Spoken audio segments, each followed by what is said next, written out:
Hello, so in my last video I ended up speaking about what I learned from making 89 portraits, and so pretty much this video is essentially the same thing.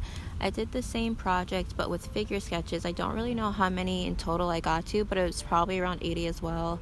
I had a sketchbook that was 50 pages long, but it had a few pages already filled in it.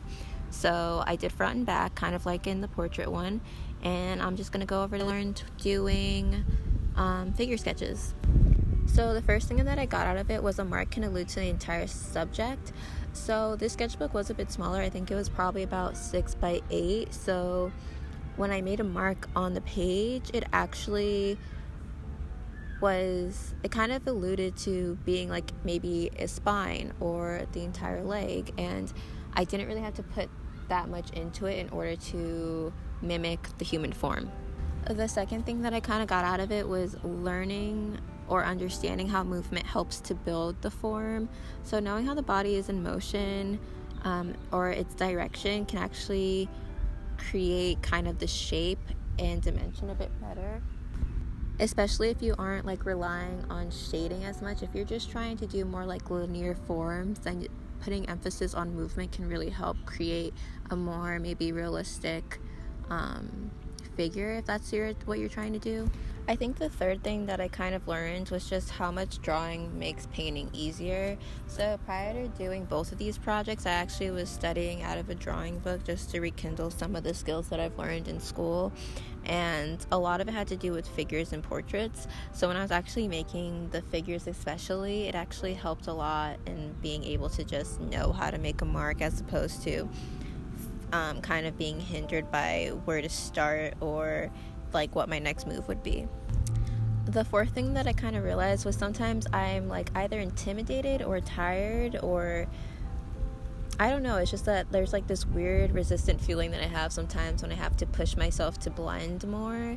I know with the portraits I struggled a bit with blending because I wasn't used to the acrylic, and I found myself kind of layering and building almost shapes in order to allude to blending, as opposed to just I guess being able to merge the colors the same way I would with oil. But I think even with figures, especially if they're more like smaller figures, since I had like a smaller sketchbook, it's kind of difficult to blend and not have it just end up being a big blob for me. I think that's just a skill I need to work on more, but I often found myself feeling like a bit stressed, and I would try to get through it, but there's just like this weird resistance that I still have sometimes. I think I just kind of like being able to place things on to the paper and not really having to refine it as much, and I trying to just like get out of that habit a bit more. So I think the fifth thing that I learned is that I just prefer working on larger surfaces. Smaller ones are nice, but I don't know, I like the space that a larger surface can give you. I think it allows me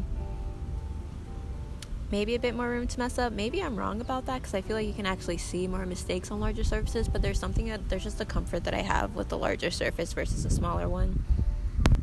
The sixth thing that I got out of it was just sketching is just relaxing in general, whether it's the portraits or the figures. There isn't that much pressure in trying to make a certain refined piece, and it's just more about like note taking, in my opinion. That's kind of just what I allow myself to do when I'm sketching. So I think that's also just like what's preferred when I make art in the first place. Unless it's like abstract art, then I have a bit more intention. But as of right now, as I'm learning to create more realistic pieces or representational works, I think I'm just allowing myself to like ease into it, as opposed to just like trying to create like these precise pieces. And I think it's like a very good way for me to get into it. Okay, so the seventh thing that I kind of realized, I don't connect the face to the body. So I think when I'm working on a piece, I often will either just like focus on one or the other. So in a lot of my figures, I don't really think I have a well-developed face, or even like kind of like impressionistic marks to allude to like what a eye is or a nose or whatever. I just kind of like will sometimes do it, but often I usually end up also choosing figure pieces that don't really focus on the face at all. Sometimes I kind of choose pieces that like cut off the head or something. So yeah.